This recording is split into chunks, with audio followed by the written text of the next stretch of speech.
Hello friends, कैसे हो आप सब। मैं मोहम्मद शाह फैसल एक बार फिर हाजिर हूँ आज आप लोगों के लिए पर्यावरण के अनसॉल्व क्वेश्चंस लेकर, जो इम्पोर्टेंट आपके एग्ज़ाम में आ सकते हैं, सी टेट में और यूपी टेट में। तो फिलहाल मैं आज कई दिनों के बाद मैंने आप लोगों को बताया था कि मैं महोबा घूमने थोड़ा सा काम से गया हुआ था और अब लौट कर आ गया हूँ। तो अब आप लोगों को अब रेगुलर क्लासेस मिलेंगी और मॉर्निंग में आपको हफ्सा मैम की वीडियो मिल गई होगी। और अब डेली मेरी जो वीडियो है वो शाम को 7 बजे से 8 के बीच में आपको पर डे एक नए जोश, नए उत्साह के साथ और अच्छे अच्छे टॉपिक के साथ साथ आप लोगों को वीडियोस मिलती रहेंगी। तो लिहाजा अब ज़्यादा देर ना करते हुए आप सभी का स्वागत करता हूँ और वीडियो को शुरू करता हूँ।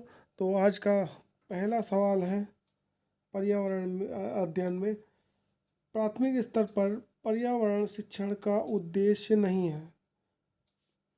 तो क्या नहीं है? शिक्षार्थियों में जागरूकता का विकास करना उद्देश्य नहीं है। इस बात का ध्यान रखिएगा। क्या पूछ रहा है इसमें? ये पूछ रहा है कि क्या नहीं है? नहीं है नहीं पूछ रहा, नहीं है, इस चीज़ को ध्यान देना।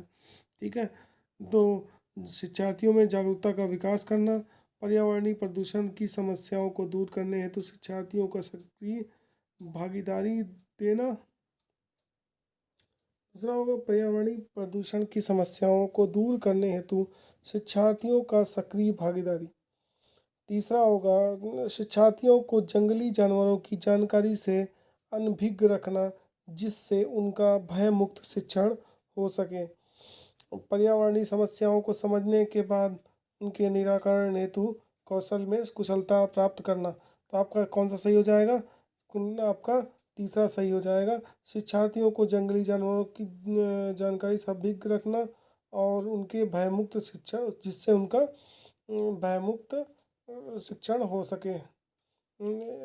इस चीज़ में इसी ये उद्देश्य नहीं हो सकता, बाकी इसके उद्देश्य हैं। ठीक है। उसके आगे हम देख लेते हैं, पर्यावरण शिक्षण में परियोजना का सिद्धांत है जीवन के समस्त अनुभवों को कुछ भाग परियोजना कार्य में प्रयोग करना। दूसरा, शिक्षार्थियों द्वारा परियोजना कार्य स्वयं करके सीखना। शिक्षार्थियों में सहचर्य द्वारा सीखने का क्षुब्ध करना।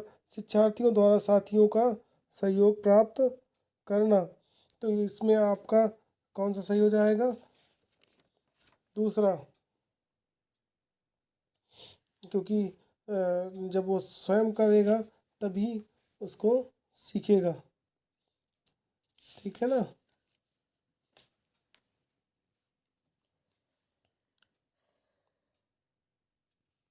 तीसरा देख लेते हैं, पक्षियों में पाई जाने वाली निम्न विशेषताओं का अध्ययन कीजिए। पहला है सुडौल शरीर, खोखली हड्डियां, पंख और पैरों, स्थिर रहने वाले पैर और घूमने वाली गर्दन। पक्षियों में पाई जाने वाली निम्न विशेषताएं क्या क्या होती हैं? पंख और पैर होते हैं, सुडौल शरीर होता है ना। और इसमें जो ऑप्शन दे रखा, पहला, दूसरा और तीसरा सही है कि पहला, दूसरा और चौथा सही है कि तीसरा और चौथा सही है, या चौथा का 2 और 3 सही है। ठीक है। तो इसमें आपका कौन सा सही हो जाएगा?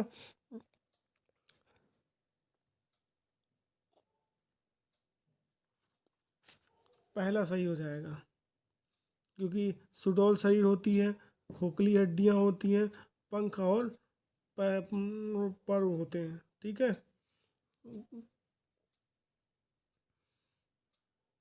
अब उसके आगे देख लेते हैं। चौथा क्वेश्चन है, कशेरुका की पहचान पहचाने जाते हैं। कशेरुकी पहचाने जाते हैं उनके हृदय के प्रकोष्ठों की मौजूदगी से। सभी है। ठीक है ना। तो उनके शरीर पर शल्क की मौजूदगी से कई अंगों की मौजूदगी से या फिर रीढ़ की मौजूदगी से। तो कशेरु की पहचान होती है रीढ़ की मौजूदगी से। तब देख लेते हैं 25 नंबर देख सकते हैं अगला क्वेश्चन। आवासों के संबंध में निम्न कथनों पर अध्ययन करें। किसी पर्यावास में किसी प्रजाति के आवास मात्र भिन्न भिन्न होते हैं। किसी पर्यावास में किसी प्रजाति का आवास मात्र उसका भार होता है। दो प्रजातियां बिना प्रतिस्पर्धा के एक ही आवास सह अस्तित्व में रह सकती हैं। किसी पर्यावास में किसी प्रजाति का आवास उसके कार्यात्मक लक्षण को प्रभावित करता है। निम्न कथन में से कौन सी परिस्थिति की आवास का सही वर्णन है? तो इसमें कौन सा आपका सही होगा? किसी पर्यावास में किसी प्रजाति के आवास मात्र भिन्न होती हैं, और आपका ये सही हो जाएगा क्योंकि ये किसी पर्यावास में किसी प्रजाति के आवास उसके कार्यात्मक लक्षण को प्रभावित करते हैं। तो आपका कैसे सही हो जाएगा? पहला और चौथा, मतलब आपका आंसर यहाँ पर पहला आंसर सही हो जाएगा।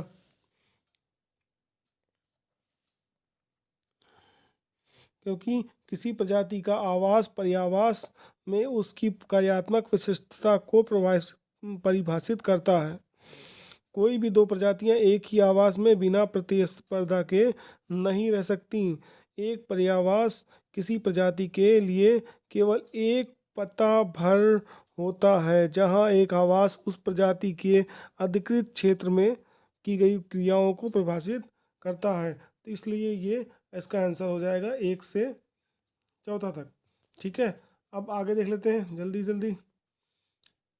फ्लेनल बोर्ड का उपयोग होता है। फ्लेनल बोर्ड का उपयोग होता है चित्र बनाने में, चार्ट बनाने में, पुस्तक में चित्र दिखाने में, किसी चित्र के विभिन्न अंगों को क्रमशः दर्शाने में। फ्लेनल बोर्ड को हम फेल्ड बोर्ड भी कहते हैं। ठीक है, इस बोर्ड को रंगीन फ्लेनल कपड़े से तैयार किया जाता है। भाषा के पाठ सामग्री जो भी है विभिन्न अंशों में विभाजित करके पढ़ाई जाती है, उसे हम बोर्ड में प्रदर्शित करके पढ़ाया जा सकता है। किसी चित्र कोई चित्र है उसको विभिन्न भागों को क्रमशः मतलब सीरियल से दिखाना है, इस बोर्ड का प्रयोग किया जाता है।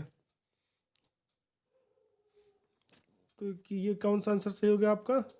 चौथा, किसी चित्र के विभिन्न भागों में क्रमशः दर्शाया जाता। ठीक है, अब आगे देख लेते हैं।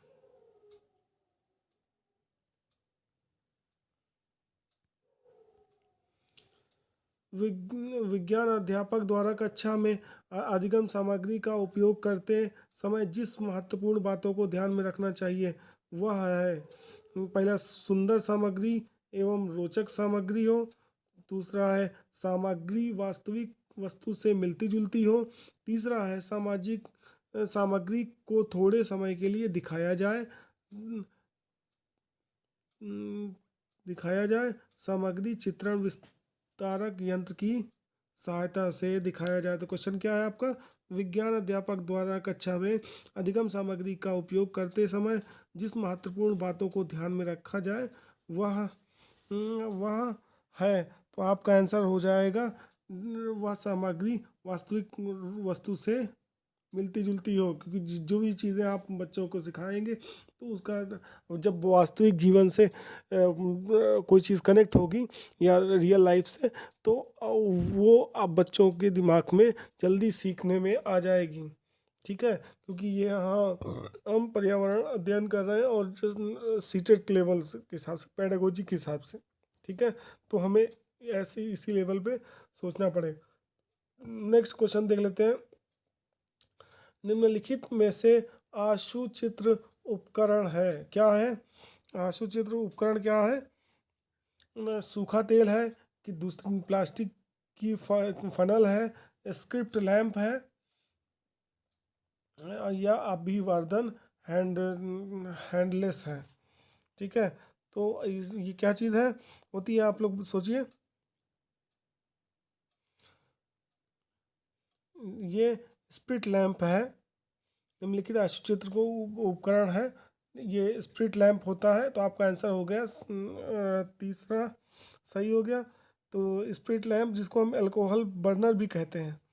ठीक है, यह प्रैक्टिकल में काम आता है, यह आग को जलाने में या आग को जलाने में काम आता है। ठीक है,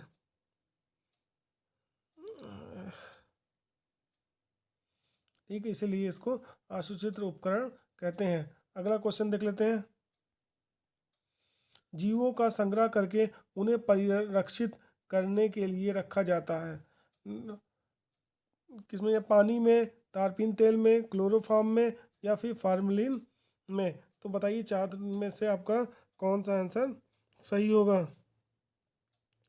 जीवों को संग्रह करके उन्हें परिरक्षित करने के लिए फार्मलिन में रखा जाता है। तो आपका आंसर कौन सा हो गया? सी आंसर सही हो जाएगा। परिरक्षित करने के लिए फार्मलिन में रखा जाता है, ना पानी में रखा जाता है ना तारपीन तेल में। ठीक है, अब इसके बाद देख लेते हैं।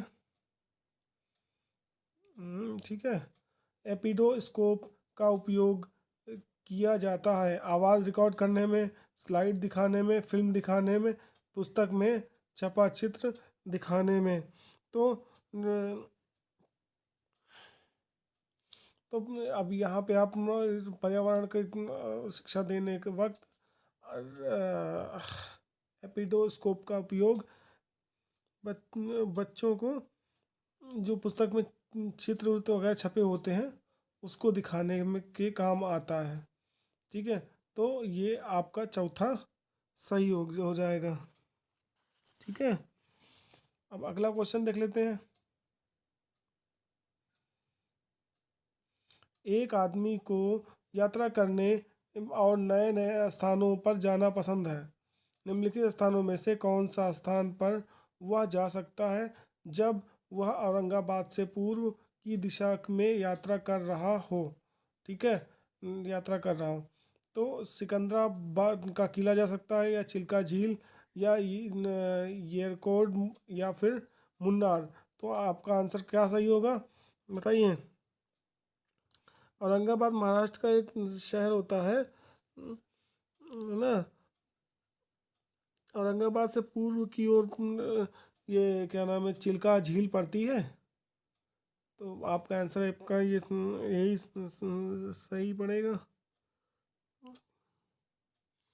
और जहाँ वो आदमी जा रहा है और पूरब दिशा पूछ रहा है, तो ये इसके पूरब में चिल्का झील पड़ती है, तो ये आंसर आपका चिल्का झील सही होगा। आगे देख लेते हैं। खेतों में मिट्टी में पाया जाने वाला केचुआ किसान का मित्र कहलाता है क्योंकि वह छोटे कीटों को खाकर फसलों में सुरक्षित रखता है, गंदी मिट्टी को खाकर फसलों की आयु बढ़ाता है, भूमि के संरक्षण में सहायक होता है, भूमि की उर्वरता में बढ़ाता है। तो इसमें आपका कौन सही हो जाएगा? केचुआ जो होता है, जब आप लोग देखते होंगे ज़मीनों में, ज़मीनें जहाँ जहाँ केचुआ पाए जाते हैं वहाँ पे खुरदुरा खुरदरा टाइप का हो जाता है ना।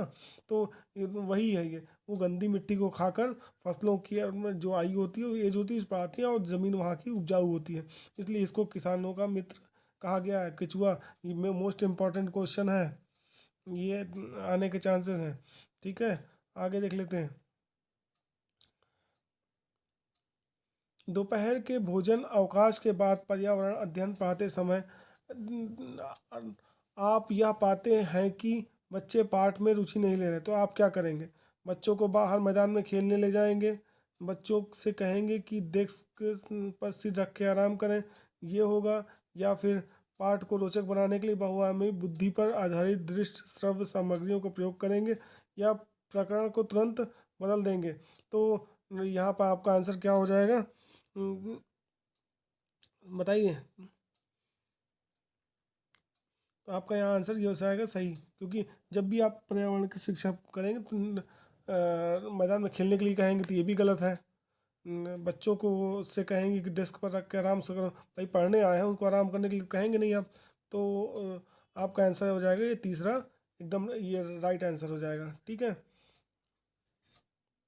आप अपने को देखते जाइए कि आप कितने सही हैं। अगर इसमें मैं आज 15 क्वेश्चन कराऊंगा, 15 क्वेश्चन में आपका अपने को चेक कर लो कितना आप पानी में हो।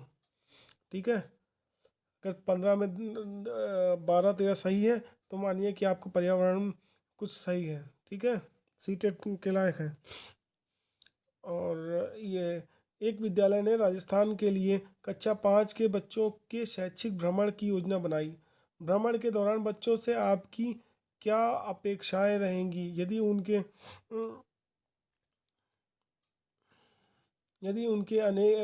कोई प्रश्न हो तो उन्हें दर्ज कर लेना चाहिए और घर पहुंचने के बाद अभिभावकों से पूछना चाहिए। घर पहुंचने का कोई सवाल ही नहीं होता, तो ये आपका गलत हो गया। चीज़ों के बारे में बिना कोई प्रश्न पूछे सभी को अवलोकन करना चाहिए। जब तक आप पूछेंगे नहीं तब तक आपका वही नहीं होगा। उन्हें आनंद उठाना चाहिए, गलत है ये भी। तो आपका ऑप्शन सही हो जाएगा ये वाला, उन्हें ध्यान से अवलोकन करना चाहिए, टिप्पणियाँ दर्ज करनी चाहिए और बाकी बच्चों और शिक्षकों के साथ अवलोकन को बांटना चाहिए। तो आपका ये राइट आंसर हो जाएगा। ठीक है, और आज का ये आखिरी क्वेश्चन देख लेते हैं। ठीक है, बाकी कल पर फिर आएंगे, हम आगे के 15 क्वेश्चन सॉल्व करेंगे। और जब तक के लिए आप लोग ये देखें। ठीक है, पर्यावरण अध्ययन के शिक्षक को निम्न में से किस बात का अधिक ध्यान रखना चाहिए? सभी शिक्षार्थियों को विद्यालय में समान अधिकार मिलने चाहिए। शिक्षार्थियों को शिक्षा के अलावा और किसी और ध्यान देना चाहिए। शिक्षार्थियों को अपने बाह्य व्यक्तित्व पर ध्यान नहीं देना चाहिए। शिक्षकों को अपने बाह्य व्यक्तित्व पर ध्यान नहीं देना चाहिए। तो आपका आंसर कौन सा सही होगा? आपका आंसर सही होगा, आपका आंसर आपका सही हो जाएगा ये तीसरा नंबर। शिक्षार्थियों को अपने बाह्य व्यक्तित्व पर ध्यान नहीं देना चाहिए।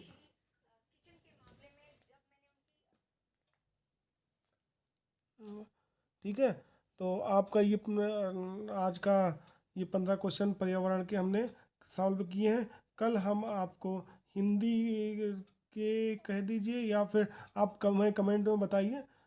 वैसे हम मेरे हिसाब से तो कल मैं आपको पर्यावरण के सेकंड पार्ट लेकर आता हूँ अगले क्वेश्चन के साथ। ठीक है, तो तब तक के लिए thank you.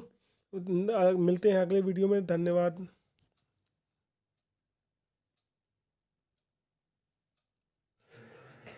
Thanks for watching दोस्तों। लाइक एंड कमेंट करें, चैनल को सब्सक्राइब करें और मिलते हैं अगली वीडियो में।